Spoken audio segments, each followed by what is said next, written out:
오늘 요한복음 8장 오늘 1절에서 11절 말씀. 오늘 1절과 2절은 이렇게 시작합니다. 예수는 감람산으로 가시니라.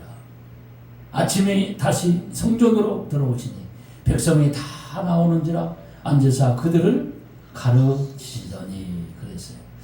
여러분 이때가 언제냐면 이스라엘 나라는 3대 절기가 있어요. 한번 따라합시다. 유월절, 오순절, 초막절. 근데 이때가 언제면 초막절이라고 하는 거예요. 초막절 마지막 날이었어요. 그래서 이 예루살렘에 수많은 사람들이 와서 하나님께 나와서 이젠 절기를 지키는 겁니다. 우리가 잘 아시는 유월절은 이스라엘 백성들이 출애굽을 기념하면서 드리는 해방절기가 유월절입니다. 그리고 오순절이라고 하는 것은 우리가 잘 알죠. 맥주절이라고도 해요. 초실절이라고도 하는. 그게 뭐냐면 첫 것을 거두어서 하나님께 감사하는 절기가 오순절이에요. 이 절기를 지켜요. 그게 전국에 있는 이제 백성들이 와서 성전에 나와서 감사제를 드리면서 영광을 돌려요. 그 마지막에 무슨 절이라고 그랬어요? 여러분 초막절이라고 해요. 초막절. 이게 다른 말로 하면 추수감사절과 같은 건데 장막절이라고 하는데 이때는 이제 1년 추수를 거둔 거에 대해서 감사하면서 나와서 하나님께 절기를 지키는 절기가 무슨 절이다? 초막절이라고 얘기를 합니다. 초막절. 그 초막절에는 대부분 집에서 자지 않고 이 초막을 줘놓고 그래서 거기서 이제 하면서 막 전 백성들이 오니까 예루살렘에 얼마나 많은 사람들이 모이겠습니까? 근데 이제 그래서 오늘 1절에는 예수님은 감람산으로 가시느라. 그 앞에 보면 그런 얘기가 나와요. 감람산에도 기도하고 거기서 주무시고 그리고 아침에 다시 성전으로 들어오시니 백성들이 다 나와서 앉았습니다. 왜 앉냐면 예수님 앞에 가르침을 받기 위해서. 여러분 사람이 참 고귀하고 그런 명강사들 앞에 이렇게 가르침 받을 때 행복하잖아요. 그죠? 그래요, 안 그래요? 그렇지 않습니까? 설교를 어렵게 하는 목사님 앞에 여러분 서면 기대가 되고 여러분 행복하지 않겠어요? 오늘 예수님 앞에 사람들이 쫙 앉아있고 예수님이 가르칩니다. 그런데 오늘 예수님의 그 가르침을 못마땅하게 여기고 미워한 무리들이 있어요. 오늘 그 사람들이 누구냐면 오늘 8장 3절에 보니까 이 서기관들과 바리새인들이에요. 이 서기관과 바리새인들이 당시에 예수님을 그렇게 미워했어요. 그러면 이 서기관이 누구냐? 서기관은 누구냐면 서기관은 여러분 성경을 필사하는 사람들이야. 그러니까 성경에 대해서 박사예요, 박사. 그러니까 서기관, 율법사 이런 사람들은 당시에 종교 지도급에 있는 사람들이에요. 성경이 아주 구약 성경이 아주 박사들입니다. 오늘 이런 사람들 또 반면에 바리새인들이 누구냐? 바리새인들은 성경을 정말로 지키려고 노력하는 그 종교 아주 경건주의자들이에요. 바리새파 그러면 경건주의자라고 여러분이 생각하면 되는 거예요. 종교도 그러므로 이 사람들에게는 뭐가 있냐? 아주 이 특권의식이 있어요. 특권의식. 응? 율법을 철저히 지키고 그런 사람들 대부분 어때요? 여러분 굉장히 자칫 잘못하면 바리새인이 되기 쉬워요. 사람을 정죄하고 왜냐하면 나는 이렇게 잘하는데 너는 왜 이렇게 못하냐 그럴 수 있죠. 이 종교 지도자들이요 대부분 이게 성경에 예수님 당시에 나온 서기관 바리새인 그러면요 좀 거만한 사람 그렇게 보면 돼요. 오늘 이 사람들이 오늘 본문에 보니까 3절에 보니까 이랬습니다. 3절을 같이 한번 읽어볼까요? 시작. 서기관들과 바리새인들이 음행 중에 잡힌 여자를 뭐 했어요? 끌고 와서 가운데에 세우고 그리고 오늘 이젠 예수님한테 뭐라고 그래요? 예수께 말하되 선생이여 이 여자가 간음하다가 현장에서 잡혔나이다. 보세요. 5절 간음하다가 현장에 잡힌 여자를 끌고 왔어요. 5절 시작. 모세는 율법에 이러한 여자를 돌로 치라고 명하였거니와 선생은 어떻게 말하겠나이까. 그렇게 한 이유가 있대. 6절 보세요. 시작. 그들이 이렇게 말하면 고발을 조건을 얻고자 하여 예수를 시험함이로라. 예수께서 몸을 굽히사 손가락으로 땅에 쓰시니. 여러분, 제가 오늘은 제가 설교를 할 때, 이 설교를요, 내가 목회하면서 주일 낮에 처음으로 올려본 설교입니다. 근데 저는 이런 설교를 할 때 어떤 설교를 할까 그게 아니라 갑자기 하나님이 주일날 설교 끝나고 나서 다음 주일에는 뭘 설교를 해야 될까요? 라고 이렇게 하나님께 묵상으로 기도하면 본문 말씀이 떠오르는 거야. 이 말씀이 떠오르더라. 이 말씀을 일주일 내내 보니까 이 말씀을 설교하기가 굉장히 어려운 설교잖아. 자주 잘못하면 목사님 나 들으라고 하는 설교네 이럴 수도 있잖아. 오늘 간음하고 있는 사람이 있다면 안 그러겠습니까? 누구를 들으라고, 나는 그래서 절대로 오늘 누구 들으라고 하는 설교가 아닙니다. 아멘 안 하시네.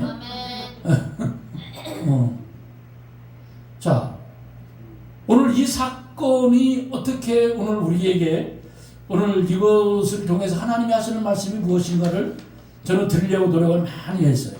그러니까 오늘 이 사람들이 갑자기 예수님이 지금 말씀을 가르치고 있는 그 중간에 이 바리새인들과 서기관들이 아마 예수님을 골탕 먹이려고 그동안에 이렇게 좀 간음하고 있는 이 바람피는 그런 남자가 있었던 것 같아요. 오늘 그래서 엿대다 싶어가지고 그날 딱 잡아버린 거야. 이해가 가십니까? 응? 이해가 가십니까? 그래가지고 이 여자를 끌고 지금 이 여자를 끌고 어디로 왔어요? 지금 성전으로 끌고 왔어요. 많은 사람들이 있는 그곳에 예수님이 한참 가르치고 있는 그곳에 이 여자를 오늘 뭐 했어요? 오늘 끌고 왔어요. 오늘 현장에서 잡았어요. 근데 이 여자를 현장에서 잡혀왔다는 거예요. 그러니까 보세요. 이 물증을 여러분 제시하기 위해서 아마 이 여자가 옷도 제대로 입지 못했을 것 같아요. 붙들려 보면 머리는 뭔가 헝클어지고 보기만 해도 민망할 정도로 끌려오고 있는 이 여자, 이제 조금 있으면 이 여자가 죽어야 돼. 이 여자는 덜덜 떨고 있는 거야. 이 여자를 딱 잡아가지고 왔습니다. 그러면서 예수님께 뭐라고 말을 하냐면, 예수님, 예수 선생이요, 오늘 이 여자가 간음을 행하다가 현장에서 붙들려서 왔습니다. 이거 보십시오. 증거가 명백합니다. 오늘 이 여자를 데리고 왔는데, 모세는 뭐라고 그랬어요? 모세는 율법에서 이 여자를 어떻게 하라고요? 돌로 쳐서 죽이라 그랬다. 모세가, 누가요? 모세는 이 여자를 돌로 쳐서 죽이라고 했는데, 오늘 예수 선생, 당신은 오늘 이런 상황, 이 7계명을 어긴 이 여자를 어떻게 하겠습니까? 이렇게 물어봐요. 이것은요, 사실 모세의 율법을 돌로 치라고 했어요, 안 했어요? 했죠. 그게 어디 나오냐? 레위기 20장 10절에 나왔어요. 레위기 20장 10절에 보면 누구든지, 같이 읽어봐요. 시작. 누구든지 남의 아내와 간음하는 자는 뭐라고 그랬어요? 곧 그것의 이웃의 아내와 간음하는 자는 그 간부와 은부를 반드시 죽일지니라. 그랬죠? 이게 성경에 지금 나왔어요? 안 나왔어요? 나왔죠.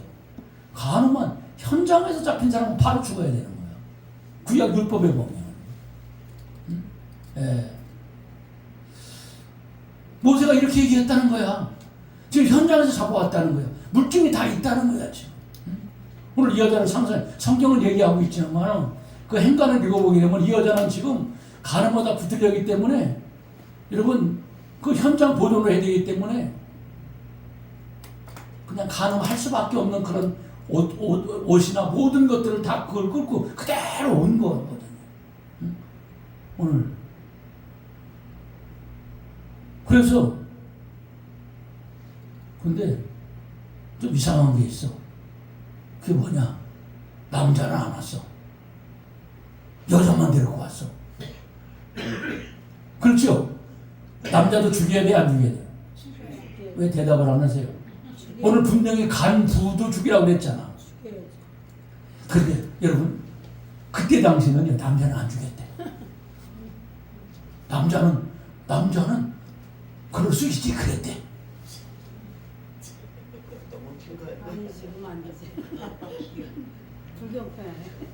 여러분, 남자도 데리고 와야 되잖아, 그렇지? 응. 그 여자만 잡아왔어. 힘없는 여자. 자, 그러면 이것이 왜 예수님에게는 굉장한 시험이었냐? 오늘 그랬죠? 이것은 예수를 시험하고자 함이라 6절에 그랬죠? 자, 이 왜 시험했냐? 보세요.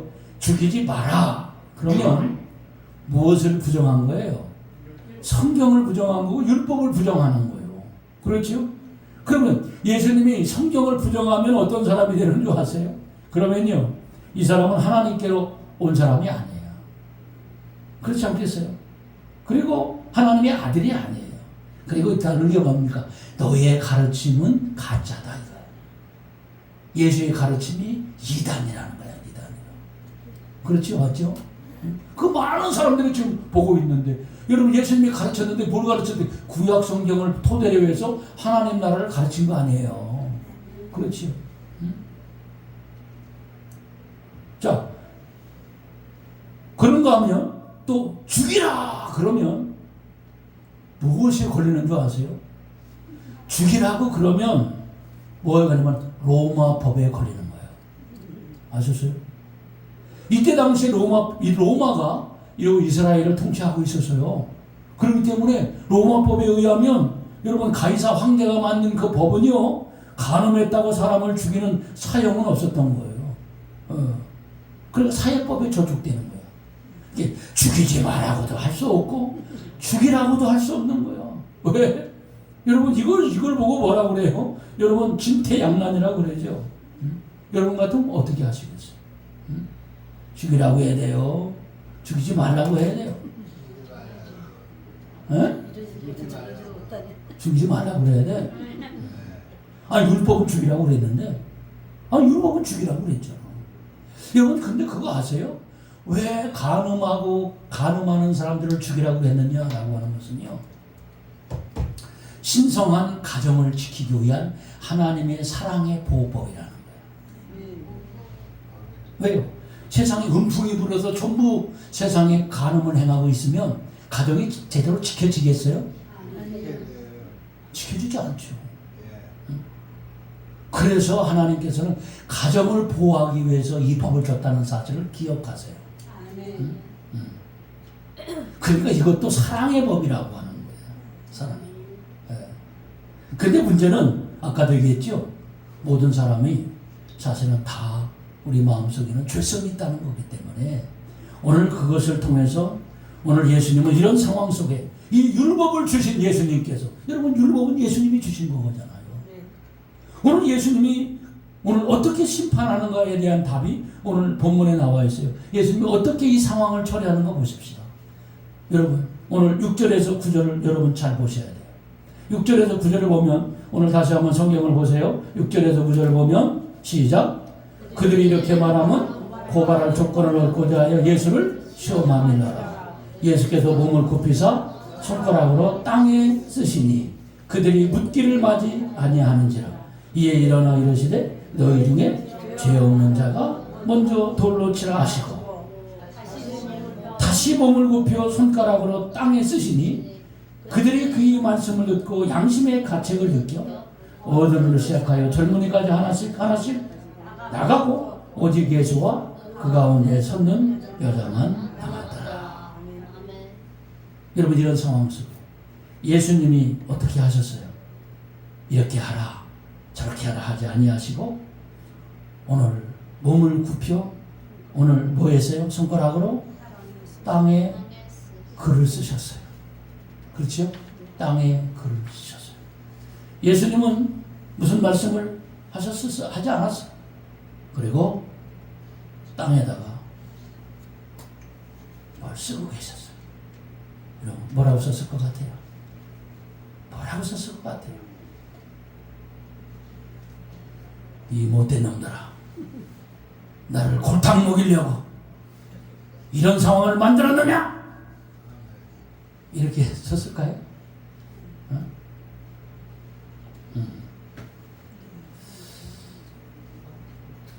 여기에 대해서 내가 많은 주석을 찾아봤지만 많은 주석가들은 뭐라고 썼다고 얘기를 하고 있지 않더라. 그런데 어느 한 곳에 보니까 에레미야 17장 13절 말씀이 이렇게 와닿더라고요. 에레미야 17장 13절에 이런 말이 있어요. 시작. 이스라엘의 소망이신 여호와여, 무릇 주를 버리는 자는 다 수치를 당할 것이라. 무릇 여호와를 떠나는 자는 흙의 기록이 되어버리니 이는 생수의 근원이신 여호와를 버림이니이다.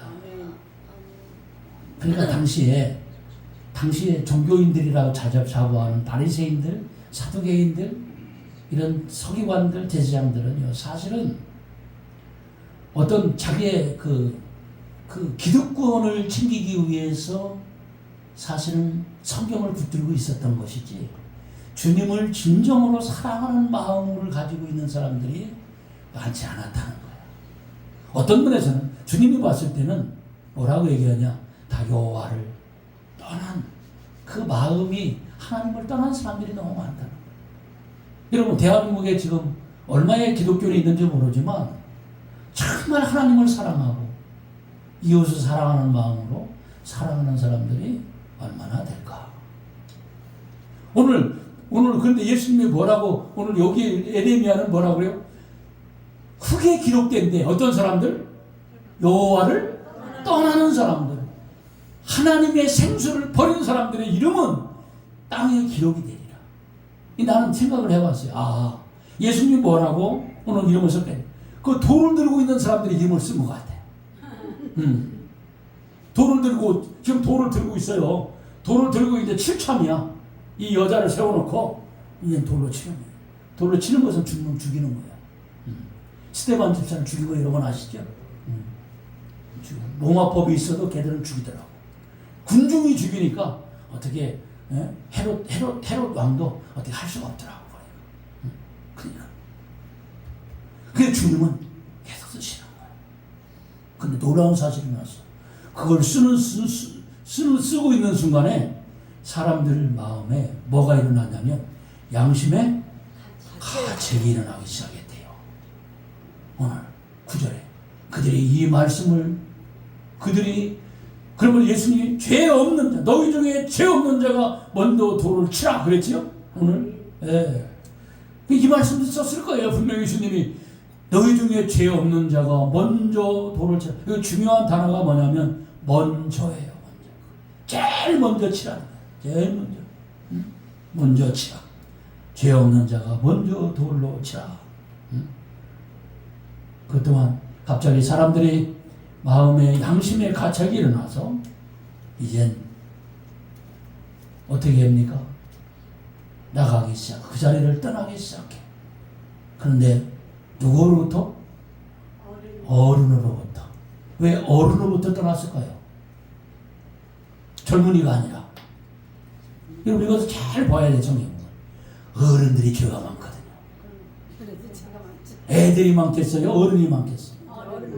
어른이 훨씬 많지, 죄가. 그러니까 어른으로부터 다 돌을 놓기 시작해서 누구까지? 여기 보니까 젊은 사람들도 왔어. 젊은 사람들도. 젊은이라고 죄를 안 져요? 그러니까 돌을 다 넣고 다 가버리고 다 떠나가버리고 말았습니다. 네. 로마서 3장 10절은 이렇게 합니다.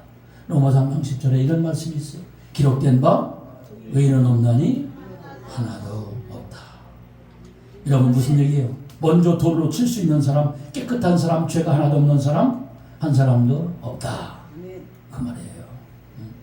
자, 그 상황들을 지켜보던 예수님 일어나서 물어봅니다. 10절과 11절 본문 10절 11절에 예수께서 일어나서 시작. 예수께서 일어나서 그 여자 외에 이르시되 여자여, 너를 고발하던 그들이 어디 있느냐? 너를 정죄한 자가 없느냐? 대답하되 주여 없나이다. 예수께서 이르시되 나도 너를 정죄하지 아니하노니 가서 다시는 죄를 범하지 말라 하시니라. 너를 고발해서 죽이려는 자 다 갔냐? 네, 다 갔습니다. 이때 여인의 심정이 어땠을까 생각해 봅시다. 여인의 심정. 예수님이 이제 혼자 남았어요. 예수님이 하나님이십니다. 그렇잖아요. 아마 이 여자는 예수님 앞에 예수님이 도대체 나에게 뭐라고 말씀하실까? 굉장히 두근두근 했을 거예요. 마치 여러분 그 판결을 앞에 놓고 섰던 재판장 앞에 서 있는 사람들처럼 오늘 예수님의 선고가 내려지기 시작할 때입니다. 근데 예수님이 뭐라고 말씀하냐? 예수님의 선고가 이렇게 나옵니다. 나도, 따라합시다. 나도 너를 아직 정죄하지 아니할 테니 다시는 죄를 범하지 말라. 여러분 성경과 제가 약간 다르게 여러분 해놨는데 뭐라고 그랬죠? 그렇습니다. 성경은 나오지 않았어요. 근데 이 말이에요. 나도 너를 아직 정죄하지 아니하겠다. 이것이 오늘의 복음이에요. 믿습니까? 이것이 뭡니까? 여러분 잘 들으셔야 돼요. 여기가 진짜 중요한 포인트야. 오늘 이 성경에 주는 거. 예수님은 보세요. 예수님은 지금 이 사람을 심판할 수 있어요, 없어요? 있죠. 근데 예수님이 뭐라고 그랬어요? 아직이라고 그랬죠? 아직 나는 너를 정죄하지는 않겠다. 그랬어요. 이 말이 뭡니까?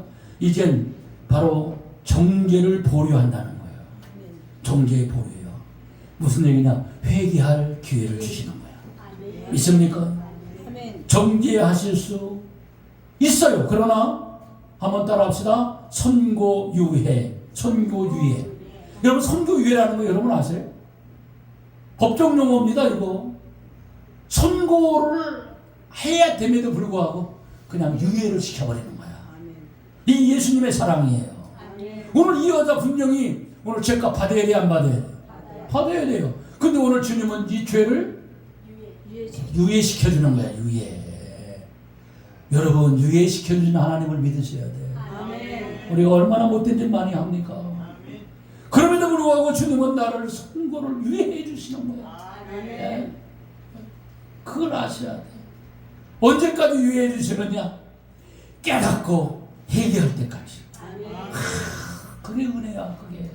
하나님 저는 죽어도 1000만 번 더 죽어야 되는데 주님이 어찌하여 나 같은 거 선고를 유예해 주셔서 하나님 은혜를 주시나이까. 그 요한복음 3장 16절 우리가 잘 알아요. 여러분 그래서 하나님이 세상을 사랑하사 독생자를 주셨으니 이는 저를 멸망치 않고 영생을 얻게 하려 하심이라. 여러분 이 말씀이 여러분 뭡니까? 우리는요 이 세상을 볼 때에 하나님의 심판보다는 구원을 선포해야 된다는 거야. 이놈의 망할 세상, 이놈의 망할 세상, 이 세상 빨리 망해라, 이 세상 빨리 저주를 받아라, 이렇게 생각해서는 안 되는 거야. 하나님 이 세상에 죄가 많아도 하나님 이 세상을 긍휼히 여겨 주시옵소서. 오늘 그렇게 기도하십니까? 이놈의 세상 빨리 망해라 그럽니까? 내가 보니까 어떤 분은 그러더라고. 이놈의 세상 빨리 망해야 된다는 거야. 아주 도둑놈도 안 너무 많고 못된 놈 많고 어떤 분 그러더라고. 아주 두 번째가 뭡니까? 여러분 오늘 선고유예라고 하는 것은요 끝난 건 아니에요. 정죄할 때가 반드시 오니 오늘 뭐라고 그랬어요? 다시는 죄를 범하지 마라. 다시는 죄를 범하지 마라. 여러분 회개의 기회를 놓치지 말라. 오늘 회개의 기회를 놓치면 오늘 소망이 없는 거예요. 나는 이게 복음이야. 다시는 아마 예수님은요 지금도 여러분에게 다시는 그 짓 하지 마라. 다시는 그 짓 하지 마라. 다시 그러면 내가 얼마나 마음이 아프겠냐. 그럼 성경에 보면 그런 말씀도 있어요. 하나님이 때가 되면 반드시 심판하러 오실 때가 있는 것입니다. 이 땅에서도 주님의 보면은 개인적인 심판은 가끔 있더라고요. 근데 그 심판은 지옥으로 멸하는 심판이 아니라 깨닫고 회개하라고 우리를 심판하는 거예요. 아멘. 네. 그래서 때때로 우리가 좀 어려움을 당할 때 있잖아요. 그때는 우리 깨달아야 돼요. 아, 하나님이 나를 깨달으라고 그러시는구나. 마지막이 뭡니까? 저는 오늘 이 본문을 보면서 정죄의식을 내려놓고 연민의 사랑으로 우리가 이웃을 바라보자 하는 것입니다. 아멘. 연민의 사랑. 한번 따라합시다. 연민의 사랑. 연민의 사랑. 여러분, 연민의 사랑이 뭔지 아세요? 연정의 사랑이 있고 연민의 사랑이 있어요. 연정의 사랑이라고 하는 것은 그저 친구 간의 사랑, 그런 동등한 격에 있을 때 연정의 사랑이 있어요. 근데 연민의 사랑이라고 하는 것은요, 여러분 한마디로 불쌍히 여기는 마음이에요. 불쌍히 여기는 마음. 여러분, 그래서 우리는 이 세상을 바라볼 때 오늘 그런 마음으로 바라. 오늘 보세요. 오늘 종교 지도자들, 바리새인들, 오늘 율법, 그 서기관들, 이런 사람들은 다 주먹에 지금 뭘 들었어요? 돌을 들었다는 거야. 돌을 들었다는 거는요, 사람들이 너무 사나워졌다는 거예요. 한번 옆 사람한테 물어봐요. 당신 혹시 사나워진 거 아니냐고. 응? 여러분, 사나워졌어요? 여러분, 사나워지면 안 돼. 여러분, 나는 이런 얘기를 들었어요. 사람이 아주 싸납고 못된 사람은 여러분 그 속에 큰 상처가 있다는 거야. 여러분, 그런 사람들 볼 때마다, 여러분 막 악한 사람들, 악독한 사람들, 막 그런 사람들 볼 때마다요, 저 사람 마음속에 큰 상처가 있구나. 여러분, 그걸 볼 수 있어야 돼요. 그걸 볼 수 있는 사람이 누구냐? 연민의 사랑이 있는 사람이야. 아멘. 응? 여러분, 이 세상에서 막가파로 가는 사람들이 있지요. 오늘 그 사람들을 왜 그런 줄 아세요? 그 사람 마음속에요, 큰 상처가 있어서 그러는 거예요. 오늘 그 사람을 치유해 줄 수 있는 사람이 누구냐? 예수님 같은 연민의 마음을 갖고 있는 그 사람만이 그 사람을 치유할 수 있는 거예요. 아멘. 여러분, 그거 아십니까, 여러분? 이 세상에 죄 없는 사람 누가 있어요? 여러분, 조폭만 악한 사람이야. 조폭이 오히려 더 의리 있는 사람일 수 있어요. 그들에게 엄청난 어떤, 여러분, 그 상처가 있어서 그런 세계에 발을 디뎌놨을지도 모르겠어요. 오히려 그런 사람들에게 따뜻한 말 한마디, 따뜻한 그 시선이 여러분 그들을 변화시킨다는 사실을 기억했으면 좋겠어요. 그러므로 오늘 살아가는 성도 여러분, 예수님 마음으로 우리가 세상을 보고, 오늘 이웃을 보고, 남편을 보고, 오늘 아내를 보고, 자녀를 보고, 부모를 보면요, 다 이해가 되고, 용서가 되고, 그리고 이뻐지고 고마워지는 거예요. 믿습니까? 세상을 볼 때 이 세상에 힘들지 않은 사람 아무도 없어요. 다 사랑하는 마음, 이해하는 마음, 용서하는 마음, 그런 마음을 가지고 이 세상을 바라보면 우리가 아름다운 세상으로 우리는 또 만들어 갈 것입니다.